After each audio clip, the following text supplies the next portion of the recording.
Hi, Nick Westergaard with Brand Driven Digital here with Lee Odden of Top Rank Online Marketing, author of the book Optimize, and guest speaker here, one of our many keynotes at this fall's Social Brand Forum here at the Iowa River Landing. I was excited to talk a bit with Lee today and maybe get a preview of his talk, a bit about his book for those who don't know, and anything else he wants to share with us from the great land to the north, Minnesota. Lee, how are you?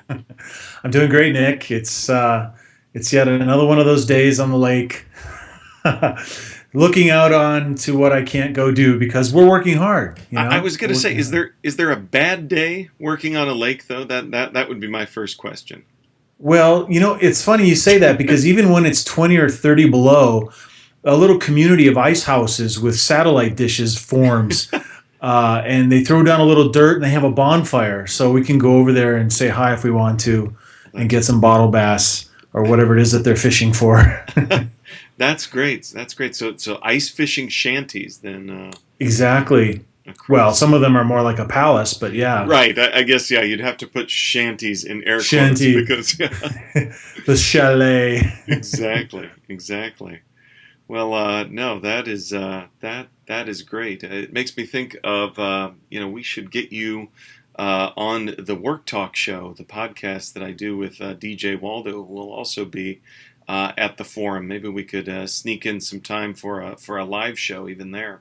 Yeah, that'd be great. But hearing Congrats about to the DJ on the Marketo thing. Yeah, oh, absolutely, yes, yeah. that's exciting new news. Had to change the bio around on the forum website, but that's it's interesting to hear about people changing work situations. I know before we started recording here, I mentioned home officing, and you mentioned having done that for a while. I always think too with DJ home officing and now office officing, hmm what that shift holds, and that's always interesting. So, Lee, you and I have bumped into each other at various events, seen Penn and Teller together with Jay Bear. We're Also, bonded now. exactly. That's how that We've seen the goldfish come out of his arm like magic. Oh wait, it was magic. it was. Yeah, we've seen magic, so that puts a special connection out there. Which, short of Tom and Tamsin, we can't fully recreate the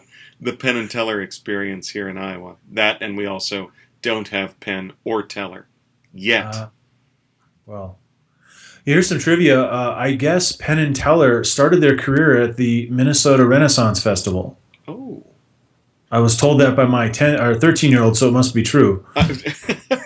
No, it's funny because with the internet and the way kids can research things, I take my 13-year-old's word for pretty much anything because he's usually put the elbow grease into seeking it out and finding it. So, well, that's fascinating. I did not know that. One of the many great things from the land of a thousand lakes.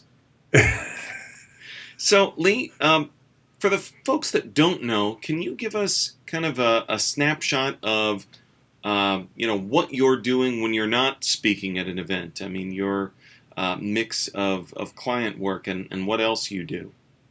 Sure. So we're, we classify ourselves as a digital marketing agency, and we're really focused on, doing work that's smart and creative and very focused on results. And so the tactical mix often involves a combination of the topic of my talk. It's content, search, social, but also email and paid social, paid search, a bit of online PR, and of course analytics as well. And the problems we're solving for companies really have to do with customer acquisition, ultimately being accountable to growing sales, growing community size, growing customer engagement, and the number of customers. We look at other things too, like shortening sales cycles and increased order size and stuff like that too. In terms of companies, we've got quite a mix of companies. I was just putting together a presentation for an event tomorrow that's going to have a lot of really small businesses, and I was emailing my account managers like, "What small businesses do you have?" And I was like, "Oh, we've got these small companies that have been with us for a long time, but we also have large companies. So like." well, Marketo, we worked with them for almost 6 years. But currently, we've got companies like Strongview, which used to be Strongmail. Oh yeah, Um, McKesson, which is a $100 billion sure. healthcare IT company. We worked with them for about 6 years. We recently engaged, or I should say, LinkedIn recently engaged us, and we're providing them content marketing services. We handle a large chunk of social media for Dell. And so we've got a bit of a mix between a lot of mid-market companies and some very specialized services for very large, complex organizations. So the kind of $1 million question with that then that I think of, because it's funny because I was just coming from somewhere, from a presentation talking through some of the types of companies that we worked with, and sometimes it can seem like a hodgepodge, whereas some like specialize on a particular industry. And I haven't gotten the elevator speech perfected yet, but it seems to me that there are some great lessons that are applicable for small business, but also really large ones as well. I mean, what do you find too in kind of the variety? Because I know, bad segue alert, that with the social brand forum, when sponsors and others ask about typical attendees, I say we have a pretty good representation between some pretty decent sized larger businesses and also some small entrepreneurial outfits as well. So, what do you find? Do you find that there's some common themes across that people overthink maybe kind of the segmentation of the types of business, or are there some specific lessons in there? Sure, I think a lot of folks are hard pressed for resources. That's why they're looking Yeah, outside for help. Um, in a small, medium, or a mid-market sized business, we have a direct working with a director, VP of marketing, versus a product marketing manager or a director of marketing at a large organization. They are in control of their own situation. So we might have a division at a company which is on par to a mid-market company, like a $100 right. million mid-market company, $100 million division of a $50 billion company. So there's some parity in some ways between those situations in terms of resources. A lot of folks are just really hard pressed for creating high quality content over a long period of time. And they're very hard pressed to scale that effort. Leveraging internal resources is something they've never really tackled when it comes to content creation or social media participation. And there's oftentimes anybody who's an SEO in these organizations, once you get an SEO, you grab onto them and you start putting all kinds of other tasks on them. So they're Right. usually way overworked and can't handle the volume that's in front of them. So we come in and with our processes, and that's one thing we bring to the table, regardless of organization side, is some really well refined processes that help us hit the ground running really quickly and to sort of galvanize resources and kind of point everybody in the right direction and then create feedback loops, because that's what's going to motivate those people who aren't used to those new behaviors, and giving them the information they need to help them feel confident that they're doing the right thing. It's going to make them look better in their job, and they are contributing to the bigger picture of the organization's success. Right, right. So, with all of that, it makes me think a lot of, I was thumbing through when I knew that we were going to talk, I was thumbing through my copy of Optimize once again, and Oh, sorry. You mean this one? oh no, I actually mean the one that's on the Oh, shelf, wait, right wait. behind you. Yeah, that one. It just came out in Mandarin or in Chinese too, so There you I go. Well, I didn't think that would happen. that's.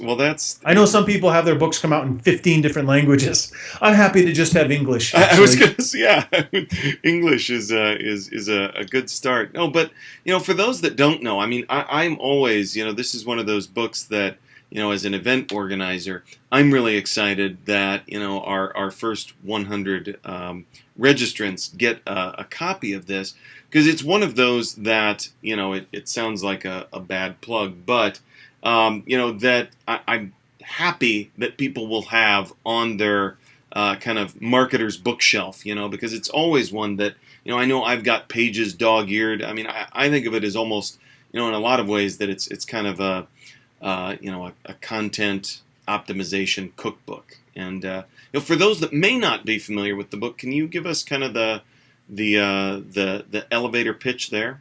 Absolutely. So Optimize is a labor of love, as it were, of stuff that we've done for ourselves and for clients for many years.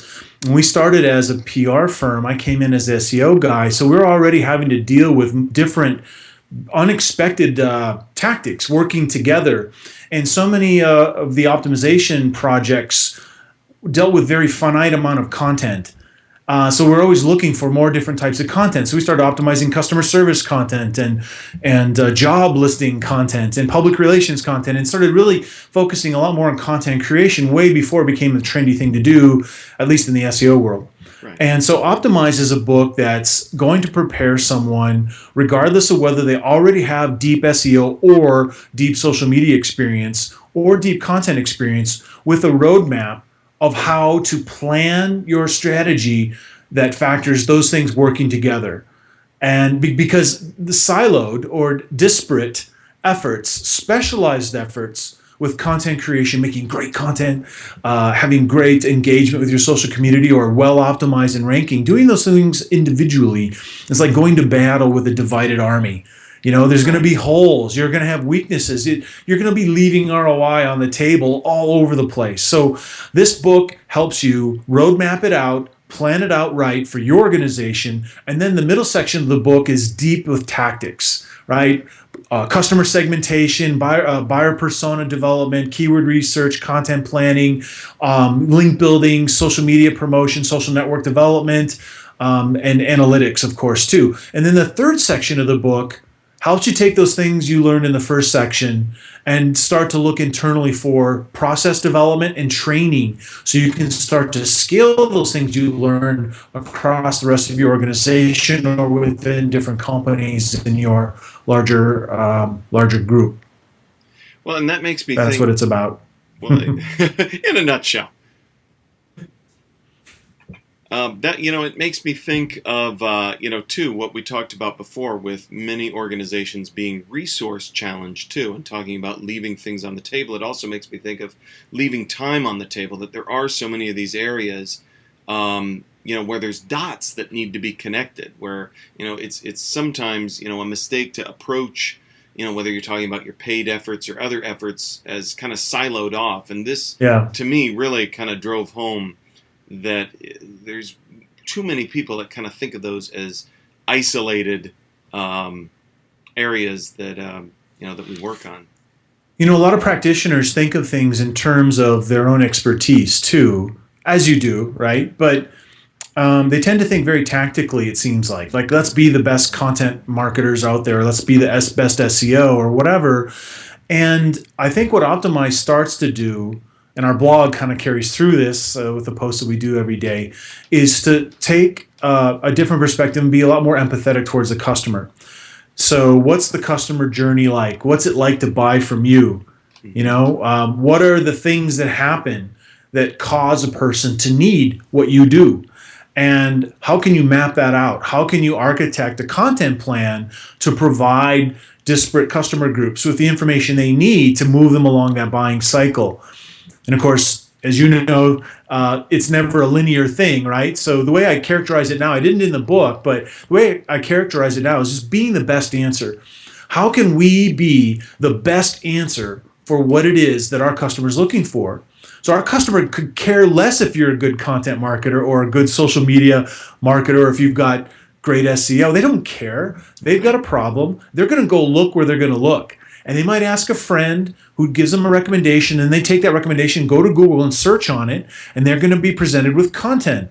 And they're going to interact with that content, and that content might drive them to somewhere else, and ultimately they make an inquiry. And it's either you that's going to be the best answer in all those different places, or it's going to be somebody else. Right. Well, and you talk about how you talk about it now, and it makes me think that will probably be a bit of how you talk about that and other things at the Social Brand Forum here coming up. And I wanted to reference your title because it's one of my favorite stories, because most of the time you kind of have to really work, and it's a chore to get people's title out of them, to get the agenda put together. But you approached it a little bit differently, and you crowdsourced Yes. the title of your talk.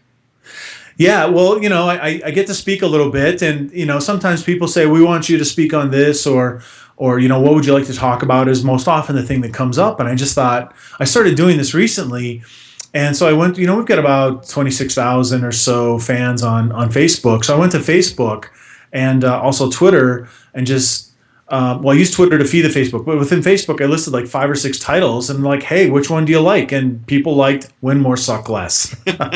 And I joked beforehand that I wanted to make sure I read it correctly, so I didn't say "win less, suck more," so because that would not be the desired results. But of course, then No. the subheading being how to optimize your social, search, and content marketing. So Yes, absolutely. And I look at optimization as not just SEO, but of course a continuous effort at improving performance. And it's this mixing of search and social and content is it's like bringing not it's bringing 3 superheroes together. It's exactly, the the it's A the team. Avengers. Yes, the Avengers of internet marketing, maybe. Yeah, yeah. Let's see, who would it be? Captain America, the Hulk, and There's a Thor. whole talk in this. There's a Oh whole boy, I talk tell with you. superhero slides that. So, so yeah, and basically, I'm going to be talking about how people are a little fixated with tactics. It's like they're galvanizing or gravitating towards these singular ideas when really, if we stop thinking about so much about our excellence with great content and think more so in terms of 2 things. One is, of course, this empathy towards customer journey, right? Mhm. And so we can figure out, well, what combination of things do we need to do to be the best answer? And so that empathy with customers is very important and it's important for customers who know what they want. They have an idea of what they're searching for. So what we're doing is really optimizing for attract, right? Inbound sort of marketing. Well, there's a whole group of people that don't know what the heck they want. They really have no idea. And so for that, as a brand, you really need to take a leadership position. You really need to stand for something. Of course, you need to understand what that means in terms of your marketplace. You can't just be beholden to the preferences of your customers because, like Henry Ford is attributed with saying, if I listened to my customers, we'd still be riding horses, right? Right. So it's that combination of customer empathy and taking that leadership position and leading in the marketplace so you can dominate and be the best answer, both for people who know what they want and for those who don't, that need to be infotained and educated to the point of conclusion and transaction. Absolutely. No, I can't wait for the talk myself. So if you folks want to win more and suck less, Apparently, the Chinese it just fell from thing, the shelf. it's got a life of its own. It did not like what you just said for some reason. It did Okay, not. we It can was continue. frightened. It was frightened by how powerful a title "Win More, Suck Less" is. So, if you want to win more, suck less, join Lee, myself, Jay Bear, Jason Falls, Ginny Dietrich, and so many others this October at the Social Brand Forum at the Iowa River Landing. You can learn more about that at socialbrandforum.com, and you can see Lee there and grab a copy of the book. Lee, thank you so much for joining, and we'll see you in October. Sounds great. Thanks, Nick.